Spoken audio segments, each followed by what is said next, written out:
Hola a todos, bienvenidos a este ciclo Reaprendiendo de lípidos de la Asociación de Riesgo Vascular y Rehabilitación Cardíaca, y hoy tenemos el tercer Cardio-TV. El primero, como recordáis, fue sobre la LPA, la importancia del impacto de la LPA en la enfermedad cardiovascular, incluso en la estenosis aórtica. El segundo, la importancia de la rehabilitación cardíaca y la rehabilitación extendida para el control de los factores de riesgo y de hecho el control de los objetivos de lípidos. Y en este tercero, que vamos a hablar de la dislipemia aterogénica, tengo el placer de compartirlo con Marta Duque Alcorta.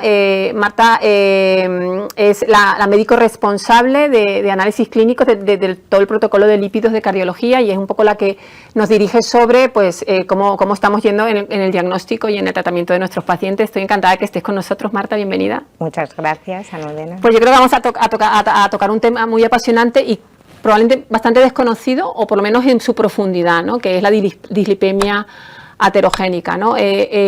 Marta, la dislipemia aterogénica la gente directamente lo asociamos a diabetes, pero realmente no es un escenario único de la persona con diabetes, ¿no?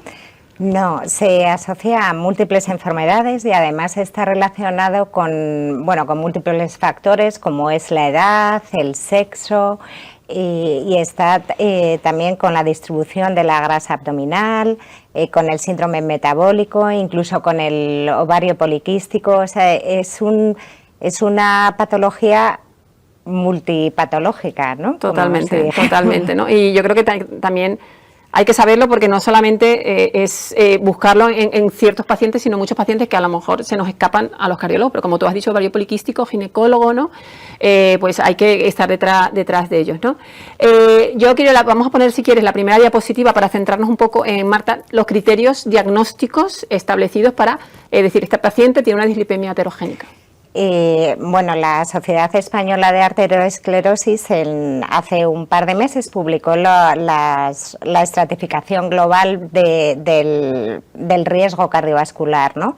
Y estableció como criterio de diagnóstico de la dislipemia aterogénica como aquellos triglicéridos aumentados por encima de 150 miligramos de decilitro, junto con un HDL disminuido, entendiéndose en los hombres como menor de 40 miligramos de decilitro y en las mujeres menor de 45 miligramos de decilitro.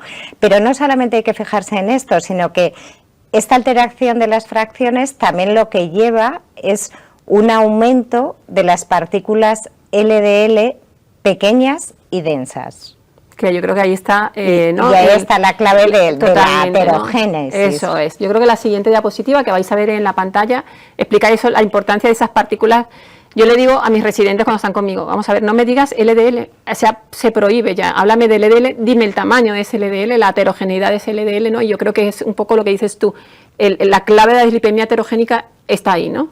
Efectivamente, porque hace unos años ya se estableció como un perfil lipídico básico entre la Sociedad Europea de Cardiología y la Sociedad Europea de Medicina de Laboratorio, como el colesterol total, el triglicérido y el HDL. Y se podría pensar qué perfil básico tan básico, ¿no? Pero, y valga la redundancia, pero es que me da muchísima información. ¿Y por qué nos da mucha información? Porque a raíz de esos tres parámetros podemos calcular los LDLs, o bueno, actualmente en el laboratorio clínico también se puede medir, pero los podríamos calcular, y también podríamos calcular esas fracciones, ¿no? Como es el no HDL, y el no HDL va a tener una gran implicación en la dislipemia heterogénica. ¿Por qué? Porque va a ser la fracción de los lípidos que me va a decir la capacidad aterogénica que tiene ese paciente. De hecho, hay artículos publicados en los que y en la SEA del 2022, de hace unos meses, en los que me dice que no tendríamos que fijarnos únicamente en el LDL colesterol. ¿Por qué? Ni en un paciente diabético, por ejemplo, en la glucemia, porque existen algunos pacientes que tienen un riesgo cardiovascular residual, entendiéndose como riesgo cardiovascular residual aquellos pacientes que cumplen unos objetivos terapéuticos, ya sea de LDL, de glucemia o incluso de tensión arterial, y sin embargo tienen aumentado ese riesgo residual. ¿Y por qué? Pues por la fracción no HDL. Por eso es tan importante el que el clínico tenga claro las fracciones del HDL, incluso el combinar en aquellos pacientes en los que exista una discrepancia entre el LDL y los triglicéridos, el combinar ambas fracciones como objetivos terapéuticos, ¿no? Totalmente, totalmente. Aquí lo veis, yo creo que esta diapositiva vamos a volver a la segunda, donde se ve que a igualdad de LDL, ¿no? Depende del tamaño de LDL, es capaz ese LDL de penetrar o no en el endotelio y ser más o no aterogénico, ¿no? Porque al final cada L tiene una ApoB, si tengo más pequeños voy a tener más L. Efectivamente, y además la ApoB no solamente va a estar en las LDL, sino que la ApoB también va a estar en las VLDL y también va a estar en los IDL, de tal forma que, bueno, a grosso modo, ¿no? Se podría hacer como entre el LDL y la ApoB, se podría hacer como estimar el tamaño, ¿no? de esas LDL, que lo bueno es que sean pocas y grandes. ¿Por qué? Pues porque tienen menos capacidad aterogénica que muchas y pequeñas. ¿Qué es lo que pasa en la dislipemia heterogénica? Yo creo que ahí lo vamos a explicar muy bien en la diapositiva 3, ¿no? Que realmente, y yo creo que eso es cuando se entiende, vemos por qué han fallado todos los estudios de outcomes cardiovasculares que han querido demostrar reducción de estos outcomes bajando los triglicéridos, pero que no han resultado. No han resultado porque, de hecho, el último estudio, que es el Prominent, se paró por futilidad, porque al final se vio que no pasaba nada, ¿no? Probablemente los triglicéridos, como estamos diciendo, yo siempre lo digo, son la fiebre, y lo que está debajo de la infección pues son esas partículas de LDL aterogénicas, etcétera, etcétera, ¿no? Eso es, porque, bueno, así como a grosso modo, ¿no? Y en una forma un poco simple, ¿no? Pero se podría decir que existe un aumento de ácidos grasos libres, ese aumento de ácidos grasos libres llegan al hígado, y en el hígado se da un aumento de los triglicéridos, de ese aumento de los triglicéridos, que va a crear unas partículas VLDL muy grandes, ¿no? Y ricas en triglicéridos. Entonces, estas partículas VLDL grandes y ricas en triglicéridos lo que van a hacer es activar la proteína transferidora de ésteres de colesterol. Entonces, por un lado, ¿qué es lo que va a ocurrir? Me va a crear unas partículas HDL ricas en triglicéridos. Entonces, y por esa transferencia de ésteres de colesterol, me va a crear, a la vez van a ser unas partículas HDL bajas en colesterol, de tal forma que por eso van a ser unas partículas ricas en triglicéridos, pobres en colesterol, que me va a crear unas partículas HDL densas. De hecho, actualmente en el laboratorio clínico no se determinan las subclases de HDL, ¿no?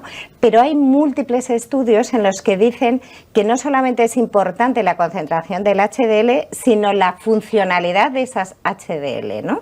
De la misma forma que las partículas LDL también van a ser más pequeñas y más densas, por el mismo motivo, por esa transferencia del colesterol, que van a ser partículas LDL pobres en colesterol y ricas en triglicéridos. Y además, a este nivel, las partículas normalmente VLDL grandes va a ser un metabolismo muy rápido hacia el LDL, que además van a tener una mayor capacidad y mayor afinidad de unión al receptor LDL, con lo cual la vida media de ese colesterol LDL va a ser más pequeña.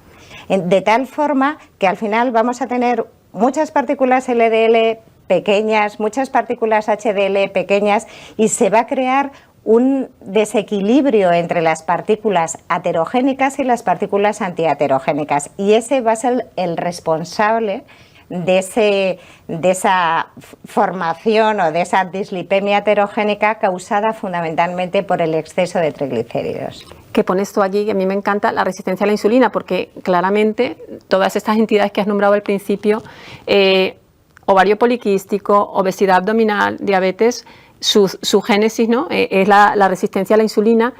Y yo creo que en esta diapositiva está lo que es el centro, ¿no? Y yo creo que ahí es donde nos tenemos que centrar todos los clínicos para tratar esta entidad que tan poco conocida y tan poco tratada, ¿no? O tan mal tratada desde el punto de vista de acertar en la diana, ¿no? Claramente esto es un problema de inflamación. Eso cuando estábamos preparando, me encanta que toques la inflamación, pero es que es así. Es que tú ves que una persona con ovario poliquístico realmente tiene marcadores de inflamación altos. O sea, es que se activa un daño mitocondrial a nivel del músculo, porque ese músculo también está recibiendo ácidos grasos, ¿no? Acumulación de lípidos a nivel del intestino, esa dieta más rica en grasa animal, en ácidos grasos, en azúcares refinados, altera la microbiota aumenta la permeabilidad de la membrana, se disminuye la producción de GLP-1, las mismas células, los adipocitos cambian, ¿no? Su morfología, se aumenta la actividad de los macrófagos, que al final son células inflamatorias, y ahí eso, todos sabemos, si nos acordamos de la carrera, que una de las respuestas a la inflamación es la resistencia a la insulina, que es un mecanismo de protección del cuerpo humano ante la inflamación, ¿no? Y que yo creo que realmente, si nosotros tenemos una dislipemia heterogénica, lo que hay que ver es al paciente, y probablemente nos encontramos un paciente con obesidad, sedentario, ¿no? con esa digamos, realmente génesis de lo que es la dislipemia heterogénica, ¿no? Sí, de hecho yo creo que, bueno, en mi opinión, yo creo que cuando estamos ante un paciente lo que tenemos que ver es al paciente en su conjunto, ¿no? Y sobre todo ahora con la medicina personalizada. Porque indudablemente primero lo que tenemos es que identificar ese paciente que tiene una dislipemia heterogénica y luego estudiar las posibles causas de esa dislipemia heterogénica, ¿no? Si es una persona sedentaria, si es fumadora, si tiene una grasa abdominal. Entonces, porque al final yo creo que hay mucho camino por recorrer. Totalmente. En esta entidad. Creo que existen múltiples factores que están íntimamente relacionados entre sí, que al final no sabemos cuál es el origen o la consecuencia, y yo creo que por eso es el problema y la dificultad de adecuar los tratamientos, porque a unos pacientes les vale y a otros pacientes no les funciona. Entonces yo creo que es la medicina personalizada, ¿no? Y por ejemplo en la inflamación, hace muchos años salió, se empezó a utilizar la PCR ultrasensible como marcador de inflamación, ¿no? Y es más, se estratificó el riesgo en función de las concentraciones. Sin embargo, es un parámetro que yo creo que actualmente no se valora demasiado, no se estudia demasiado. Es cierto que está influenciado por distintos factores y porque es muy inespecífico, pero yo creo que sí que sería importante medirlo en un momento basal del paciente para ir estudiando a ese paciente poco a poco y cómo podemos ayudándole a mejorar, ¿no? De hecho, tú lo has metido en nuestro protocolo, ¿no? Cuando lo tenemos, y yo cuando doy el alta a los pacientes en rehabilitación cardíaca que ya han pasado unas 6 semanas, 8 del síndrome coronario agudo, ya me fijo más, ¿no? Y eso te ayuda mucho a saber en qué paciente debes intensificar el tratamiento de forma global y en quién estás yendo bien, ¿no? Y aporta mucho, y es verdad que como que fue un boom, y lo hemos dejado un poco, pero realmente yo creo que debemos retomar el camino de la inflamación como causa de todo esto, ¿no? Eso es. Pues nada, Marta, muchísimas gracias, es un placer. Yo aprendo continuamente de ti, tengo la suerte de trabajar contigo, agradecerte que estés aquí, que no va a ser tu última vez en la Sociedad Española de Cardiología. Agradeceros a vosotros vuestro interés en este ciclo de Reaprendiendo de Lípidos e invitaros al cuarto, que también va a ser llevado por la doctora Raquel Campuzano, que va a ser de mucho interés. Gracias a todos. Gracias.